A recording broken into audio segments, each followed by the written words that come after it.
যুব ভারতী ক্রীড়াঙ্গনে মেসিকে নিয়ে যে ঘটনা, তাতে রাজধর্ম পালন করেছেন মুখ্যমন্ত্রী মমতা বন্দ্যোপাধ্যায়। তদন্তের নির্দেশ দিয়েছেন একদিকে পুলিশের, অন্যদিকে অবসরপ্রাপ্ত বিচারপতি অসীম রায়, তাকে দিয়ে একটি কমিটি। এবার রাজ্য সরকার পরপর কড়া পদক্ষেপ নিয়েছে।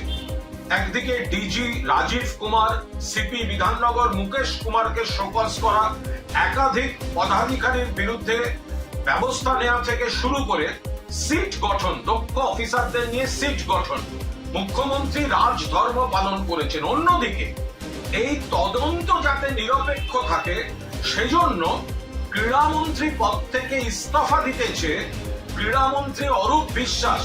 ক্রীড়া মন্ত্রী হিসাবে তিনি ইস্তফা দিতেছে মুখ্যমন্ত্রী মমতা বন্দ্যোপাধ্যায়কে তিনি চিঠি দিয়ে দিয়েছেন।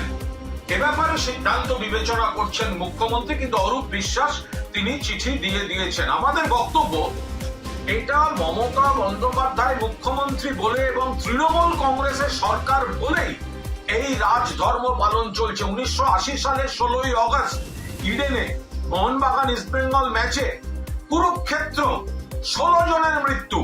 তখন কিন্তু মুখ্যমন্ত্রী জ্যোতি বসু, পুলিশ মন্ত্রী জ্যোতি বসু বা ক্রীড়ামন্ত্রী তারা কেউ এই ধরনের ইস্তফার কথা বলেননি। সেখানে কিন্তু বড় কর্তাদের বিরুদ্ধে কোনো ব্যবস্থা হয়নি। 1996 আবার ইডেন, ভারত শ্রীলঙ্কা বিশ্বকাপ ক্রিকেটের সেমিফাইনাল, চূড়ান্ত বিশৃঙ্খলা, খেলা বন্ধ, দেশের মুখ পড়ল। জ্যোতি বসু মুখ্যমন্ত্রী, ক্রীড়ামন্ত্রী সুভাষ চক্রবর্তী, পুলিশ মন্ত্রী বুদ্ধদেব ভট্টাচার্য কেউ কোনো দায়িত্ব নেননি, কোনো তদন্ত হয়নি। একের পর এক খারাপ ঘটনা বাম জমানায়, কখনো ক্রীড়া ক্ষেত্রে, কখনো যুব ভারতীকে কেন্দ্র করে দুষ্কৃতি, আখড়া, জবরদখল, জমি কেলেঙ্কারি, এই সব হয়েছে। কিন্তু আজ পদক্ষেপ নিতে শুরু করে মমতা বন্দ্যোপাধ্যায় রাজধর্ম পালন করেছেন এবং অরূপ বিশ্বাসও এই তদন্তের প্রতি পূর্ণ আস্থা রেখে মুখ্যমন্ত্রী যখন তদন্ত করাচ্ছেন, সেই তদন্ত যাতে নিরপেক্ষ থাকে, সেই নিরপেক্ষতার স্বার্থে তিনি ইস্তফা দিতেছে মুখ্যমন্ত্রীকে চিঠি পাঠিয়ে দিয়েছেন। মুখ্যমন্ত্রী চূড়ান্ত সিদ্ধান্ত বিবেচনা করছেন। একটা মন্ত্রী দিয়েছে, আরেকটা মন্ত্রী কোথায়? যে আপনার সুজিত বসু ওর সঙ্গে ছিল, তার পদত্যাগ কোথায়? আর দুইজনকেই পদত্যাগ শুধু নয়, অ্যারেস্ট করে জিজ্ঞাসাবাদ করা উচিত, কি কারণে ঘটেছে, কে ঘটিয়েছে, এর পিছনে কি হাত আছে। এই দুজনকে যদি অ্যারেস্ট করে জিজ্ঞাসাবাদ করে পুলিশ, তাহলে আসল তথ্যটা বেরিয়ে আসবে। শুধু পদত্যাগ করে নাটকবাজি করলে চলবে না, লোক দেখাউটি করলে চলবে না। আর পদত্যাগ যদি আসল করতে হতো, এদের মাথাতে যে আছে মমতা ব্যানার্জি, তাকে পদত্যাগ করা উচিত। না, অরূপ বিশ্বাস পদত্যাগ পত্র চাইলে তো হবে না। অরূপ বিশ্বাস ক্রীড়ামন্ত্রী, অরূপ বিশ্বাস সেদিন উপস্থিত ছিলেন। পৃথিবী বিখ্যাত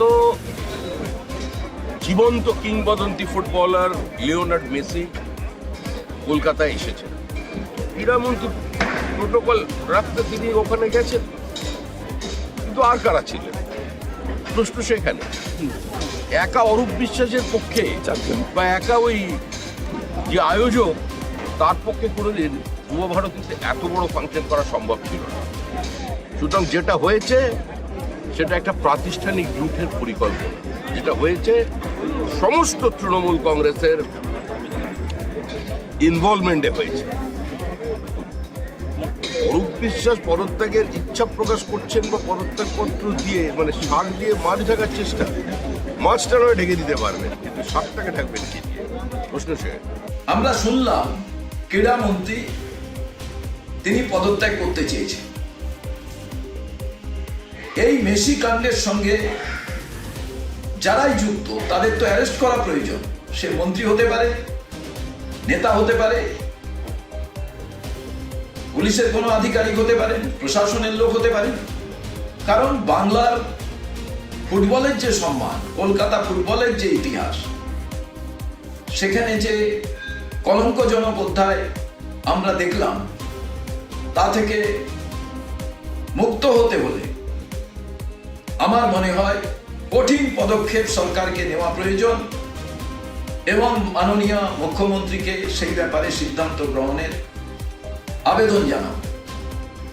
ক্রীড়ামন্ত্রী যদি পদত্যাগ করেন পদত্যাগপত্র গ্রহণ করা উচিত, কারণ ক্রীড়া দপ্তর সম্পূর্ণভাবে দায়বদ্ধ। বাকি তো উদ্যোক্তা, বাকি যারা যুক্ত ছিলেন তাদের বিষয়ে তো সরকার ভাববে, কিন্তু শুধু পুলিশকে বলি করে আমার মনে হয় এই কলঙ্ক ধামাচাপা দেওয়া যাবে না। এই মেসির খেলাকে ঘিরে অসংখ্য ক্রীড়াপ্রেমী তাদের সর্বস্ব দিয়ে টিকিট কেটেছিলেন, যা হাজার হাজার টাকা থেকে লক্ষ লক্ষ টাকা দুর্নীতি এর সঙ্গে যুক্ত। তারও বিচার হওয়া প্রয়োজন। তার কারণ এই অর্থনৈতিক যে ঘাপলা, এটাও কিন্তু ক্রীড়া দপ্তরের সঙ্গে ওতপ্রোতভাবে জড়িত। সরকার এটা কোনোভাবেই অস্বীকার করতে পারে না। এটাও বাংলার মানুষ জানতে চায়। যারা খুব কষ্ট করে টিকিট কেটেছিলেন তাদের টিকিটের টাকা ফেরত দেওয়া প্রয়োজন বলে আমি মনে করি। আমাদের ভিডিও ভালো লাগলে লাইক এবং শেয়ার করুন। কমেন্ট সেকশনে গিয়ে জানান আপনাদের মতামত। আরও ভিডিও পেতে আমাদের চ্যানেল সাবস্ক্রাইব করুন এবং প্রতি মুহূর্তে খবরের আপডেট পেতে প্রেস করুন বেল আইকন।